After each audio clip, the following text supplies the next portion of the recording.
बात हम तेहरान की कर रहे हैं, जहां सड़कों पर अभी भी आग है और उसकी जो तपिश है वो सीमाओं के बाहर भी महसूस हो रही है। ईरान के अंदर सत्ता और जनता अभी भी आमने सामने है, तो बाहर अमेरिका का दबाव है। वो परत तर परत इस जो आमने सामने सत्ता और जनता है उसको और खोल रहा है, उसकी परतें। खमेनी का हमला सीधा ट्रंप उन पर कर रहे हैं, जिस तरह से कि वो सत्ता बदल देना चाहते हैं। दूसरी तरफ अरब सागर की ओर बढ़ता अमेरिकी युद्धपोत USS Abraham Lincoln carrier battle group, इसमें 100 लड़ाकू विमान है, टोही विमान है, हेलीकॉप्टर्स है और साथ ही साथ लड़ाकू पनडुब्बियां भी है, अटैक सबमरीन्स भी हैं जो टोमाहोक क्रूज मिसाइल से लैस, उसके साथ युद्धपोत और भी आ रहे हैं। फिर दूतावासों पर भी बढ़ते विरोध प्रदर्शन, यह महज इत्तेफाक नहीं है।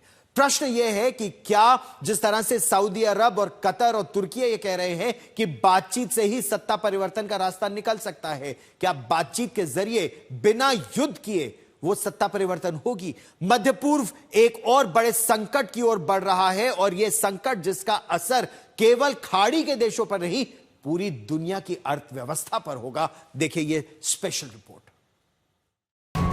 तेहरान की सड़कों पर आगजनी धुएं के बीच भागते लोग, कहीं सायरन की तेज आवाज, कहीं बंद दुकानों के टूटे शटर।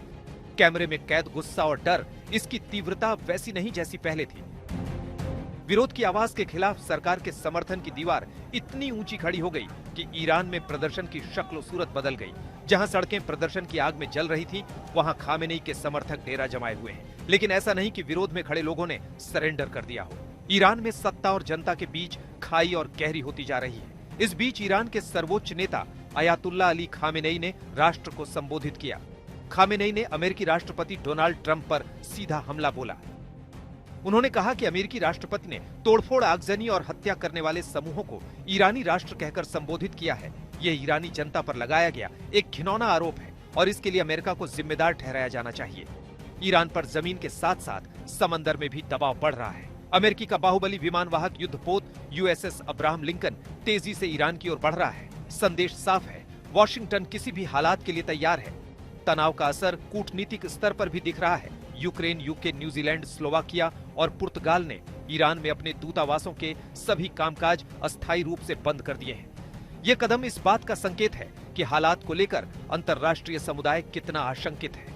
सूत्रों के मुताबिक डोनाल्ड ट्रंप प्रशासन ने ईरान के सामने सख्त शर्तों की एक सूची रखी है, जिसके तहत यूरेनियम संवर्धन पूरी तरह बंद किया जाए, मिसाइल भंडार में कटौती हो, करीब 2000 किलो परमाणु सामग्री कम की जाए, क्षेत्रीय प्रॉक्सी संगठनों को समर्थन देना बंद किया जाए। इसके बदले में अमेरिका ने प्रतिबंध हटाने और ईरान की अंतर्राष्ट्रीय समुदाय में वापसी का प्रस्ताव दिया है। यानी एक हाथ में छूट, दूसरे हाथ में सख्त चेतावनी। अमेरिका कई मोर्चों पर ईरान को घेर रहा है। अमेरिका ने खुले तौर पर ईरान की जनता से इस्लामिक रिवॉल्यूशनरी गार्ड कॉर्प्स यानी IRGC की गतिविधियों की जानकारी मांगी है। अमेरिकी सरकार ने बयान में कहा कि ईरान की दौलत के अरबों डॉलर IRGC पर खर्च किए जाते हैं। यही पैसा ईरानी जनता को दबाने और हिंसा फैलाने में इस्तेमाल होता है। अमेरिका ने कहा है कि IRGC की आर्थिक नसें काटने में हमारी मदद करें। जानकारी देने वालों को इनाम और सुरक्षित पुनर्वास तक का विकल्प दिया जा सकता है।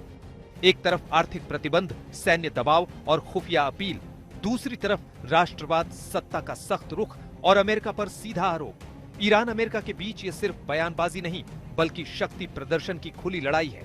अब देखना यह है कि क्या यह टकराव बातचीत की टेबल तक पहुंचेगा या फिर पश्चिम एशिया में मौजूदा संकट विकराल हो जाएगा। फिलहाल पूरी दुनिया की नजरें तेहरान और वॉशिंगटन पर टिकी हैं। आज तक ब्यूरो।